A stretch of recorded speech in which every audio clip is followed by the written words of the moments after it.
Have you ever wondered why some people can speak English so naturally even if they don't study grammar all the time? What if I told you that one of the easiest ways to boost your fluency and confidence could be reading books?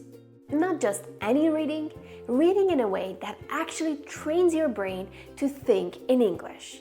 In this video, I'm going to show you why reading works, how to pick the right books for your goals, and exactly how to read so that your English speaking improves faster than you expect.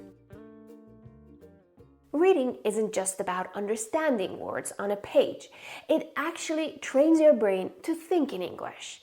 When you read, your brain engages multiple areas: the language center, the visual areas, even the parts that help you remember and process new information.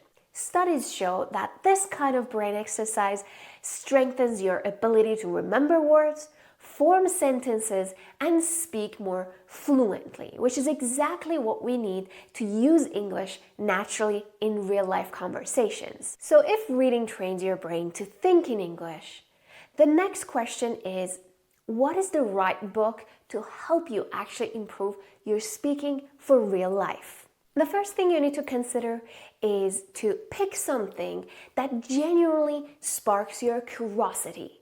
When you follow your interests in English, you learn new things directly in the language, and this makes you naturally explore and use English in context. It's exactly how children learn a language, by exploring and interacting with the world around them.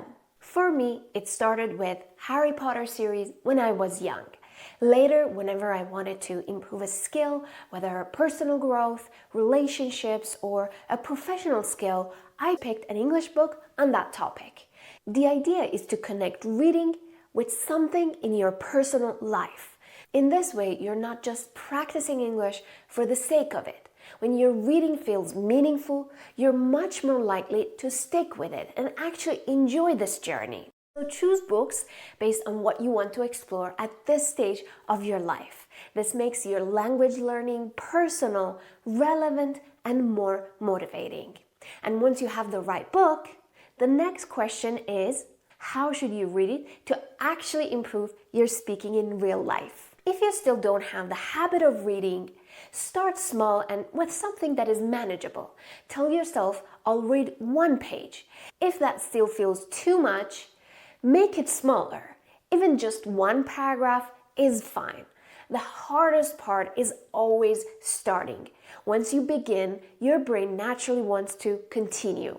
And when you start reading, don't get stuck on every word. Only look up a word if you absolutely cannot guess its meaning from the context. This is actually a very important skill for real life. I've seen this a lot also with my students.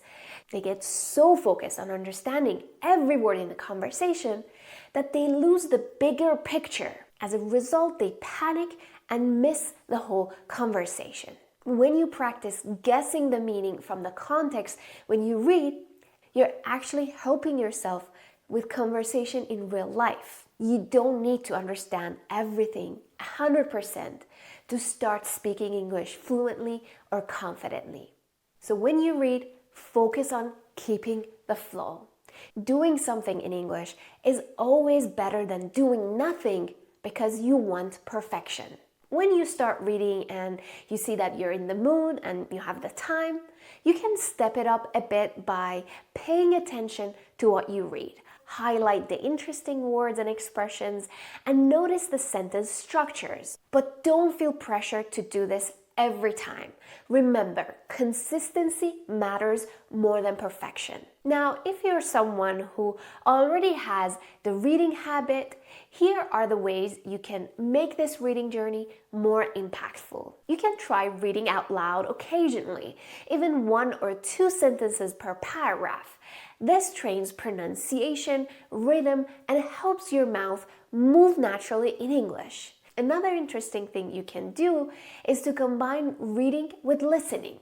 Follow along with the audiobook while reading. Engaging multiple senses helps you remember words better and turns passive reading into active practice. Also, adding variety keeps your practice fresh and interesting. Finally, don't worry about finishing a book quickly. Your goal is language immersion through curiosity, not speed. Even a single paragraph a day adds up. Over time, your brain starts thinking and forming sentences in English naturally without even forcing it. Now, let me know in the comments, what are you curious about in your life that you'd like to read about in English? I'd love to get to know you better. Thank you so much for watching, and see you in the next video.